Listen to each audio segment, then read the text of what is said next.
Non, c'est important. Est-ce que tu fais du vin pour les autres ou tu fais du vin pour toi? Pas du tout. Tu fais du vin pour toi et il faut que toi, ça te plaise. Et donc, si ça ne nous plaît pas, on ne met pas en bouteille. On l'a déjà fait. Hein, et on l'a pas mis en bouteille. On a attendu. On a attendu encore 9 mois. Pour nous, je pense, le but ultime, c'est de faire des vins qui nous ressemblent.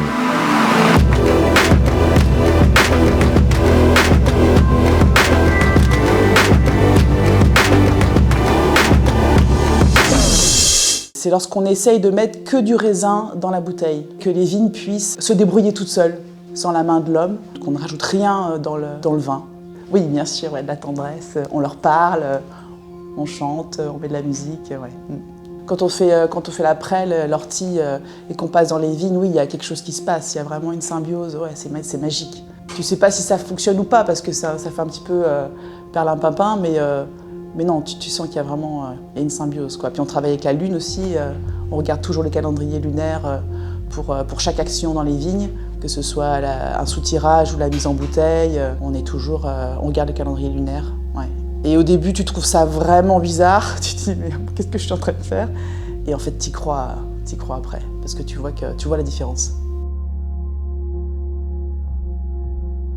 Et après, là, je découvre avec plaisir et beaucoup grâce à Mathilde, la vigne. C'est-à-dire, au début, on est tête dans le guidon, on ne peut pas tout mener de front en fait quand on s'installe. L'intérêt pour la vigne, pour moi, même si j'étais ravi d'y aller, elle est en train de naître et chaque année de prendre de l'ampleur. Donc pour avoir voilà, c'est l'intérêt de mieux connaître sa terre, de sentir comment elle vibre, de savoir, de l'appréhender mieux, et puis de suivre son évolution et se donner les moyens aussi de mieux faire. Et en fait, c'est un engrenage, quoi. Plus on s'en occupe, plus on a envie de s'en occuper, plus on voit qu'elle est heureuse, qu'elle respire, qu'il y a de la vie et que c'est magique, quoi. On sent les feuilles encore toutes frêles. Ça, c'est notre meilleur ami. Notre meilleur ami, c'est lui qui fait tout le sol. Et on a des beaux spécimens. Il aère, il fait des cacas qui nourrissent le sol.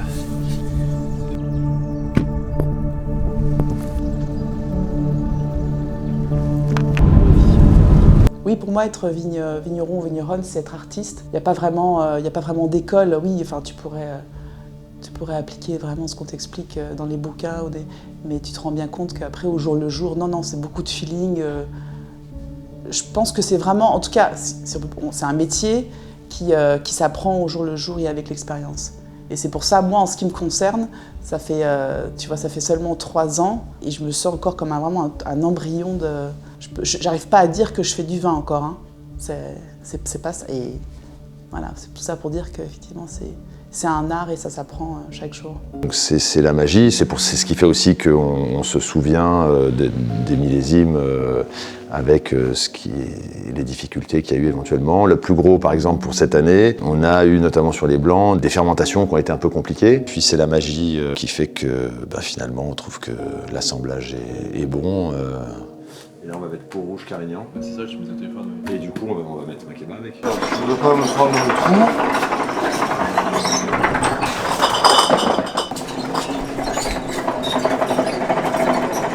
Puis la période de vinification, plus ou moins stressante, plus ou moins compliquée, l'évolution des vins, et puis finalement cette décision d'assemblage ou pas, et le résultat en bouteille.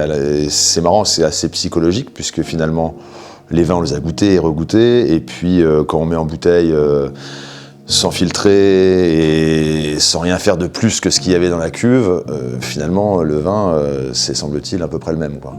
Quand tu mets les mares, ça repompe vachement de vin.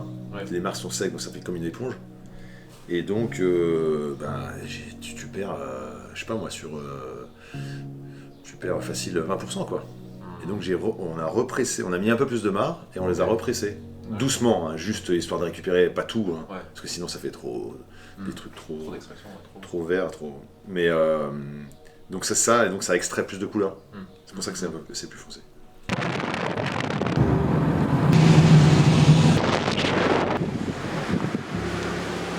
Et puis alors ce qui suit immédiatement après la mise en bouteille, il faut les vendre ces bouteilles. Et alors c'est les premières confrontations aux clients, notamment les pros. Et voilà, la première dégustation, là, on l'a faite ensemble tout à l'heure au Silex avec Thierry et Louis, son fils. Et c'est vrai que c'est sympa quand les gens te disent qu'ils trouvent que globalement ça leur plaît bien, que le millésime est chouette. C'est super, quoi. On a la chance de faire un métier où on a un retour sur investissement direct. C'est du blanc, normal, pré-serrage direct, le blanc. Je comprends vite, mais il faut expliquer longtemps, tu vois. Le blanc, voilà, on l'a fait normalement. Et à la fin, quand il était quasiment sec, c'est-à-dire que la fermentation était quasiment finie, on a rajouté des mares, donc les raisins secs sortant du pressoir de Grenache noir, qui ont apporté la couleur et un petit peu de tanin en fin de bouche. Mais enfin, il faut choisir, tu vois. Pour les clients, il faut leur expliquer que c'est quand même, dans l'esprit, ça reste du blanc quand même. Ouais. Et ça, dans les cahiers des charges, ça rentre nulle part, ça, non? Ça n'existe pas, non? On appelle ça un blouge. Du coup. Un blouge. Un blouge. Ah ouais, c'est pas mal. J'ai le blouge. Ah, j'ai le blouge. Ouais. Et tu vois, je l'ai mis dans les rouges quand même. Ouais. Parce que bon. C'est terrible parce que quand tu le bois, tu dis, je vais boire du rouge. Et là, du coup, ouais, voilà. Ouais, c'est tendu quand même aussi. Hein. Ouais, t'as vu, tu retrouves la couleur. Ah ouais. Et sur le terroir, t'as le sol derrière qui parle. T'es un peu salin, un peu en fin de bouche. Parce que les macabeux sont sur schiste. Voilà, ça monte beaucoup un Cals.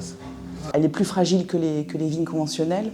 Quand on a acheté les vignes, elles étaient en conventionnel, donc assez fortes des produits chimiques. Et on a vu tout doucement, comme on les laissait se débrouiller toutes seules, hormis l'après les orties, on a vu quand même qu'elles... oui, on sent c'est difficile pour elles de revenir à la nature.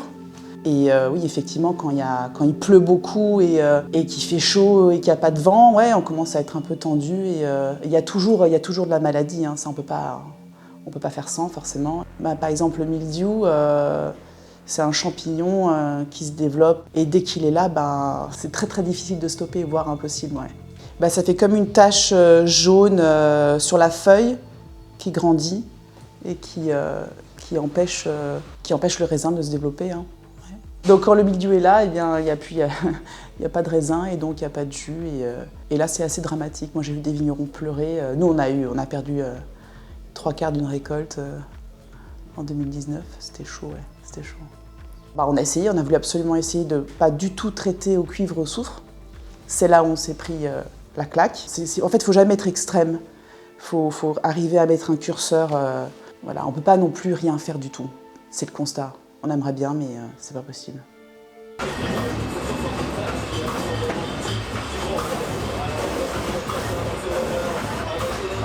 Oui, donc la mise en bouteille, pourquoi je t'ai dit tout à l'heure que c'était une sorte d'accouchement, parce que symboliquement, ça correspond à peu près aux 9 mois, dans la mesure où on termine bon an mal an fin août ou début septembre, et puis une mise en bouteille. Donc voilà, là on l'a fait donc hier. Grosso modo, voilà, ça correspond à cette gestation. C'est l'aboutissement du millésime précédent. C'est la réalisation de tout le travail, tout l'investissement, l'amour et l'énergie qu'on a mis dans le projet de ce millésime.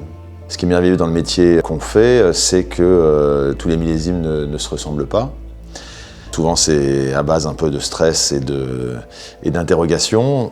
Même si je vois qu'autour de moi, les copains du village qui font ça depuis beaucoup plus de temps que moi, reste toujours cette dynamique dans ce qu'on fait, peut-être aussi plus dans ces vins vivants. On n'est pas sur des acquis.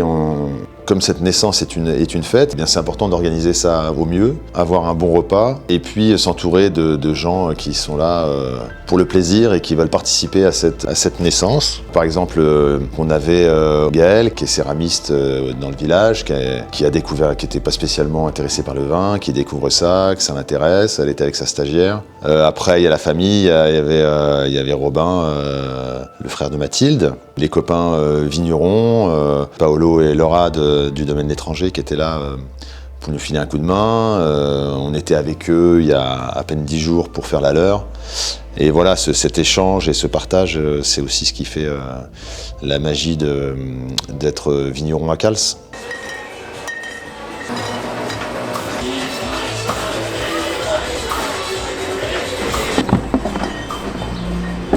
Oui, la mise en bouteille, nous c'est notre philosophie, c'est comme les vendanges, pour nous c'est la fête. Il doit y avoir les copains ou les voisins, en tout cas c'est un partage, ça c'est certain. Ça joue aussi, je trouve, dans le vin, si tu veux faire du bon vin, tout est dans le partage. Donc vendange et mise en bouteille, c'est un cercle qui se boucle. Et oui, effectivement, c'est toujours avec les copains, les gens qu'on aime. Et après, c'est la bonne bouffe tous ensemble. On goûte le vin qu'on a mis en bouteille. C'est la même philosophie, ouais. Ouais, bah, on va ranger. Après voilà, après il faut l'intérieur là pour qu'il refroidisse quoi. La sifflera.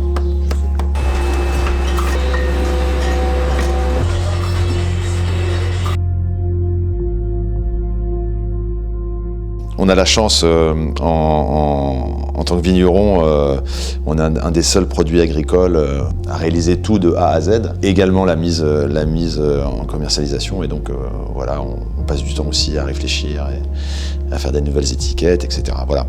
Et donc, voilà, on a ce produit fini et on se dit, voilà, ça y est. Et très vite, le lendemain, on repense aux vendanges de l'année d'après qui vont arriver, finalement, dans pas très longtemps.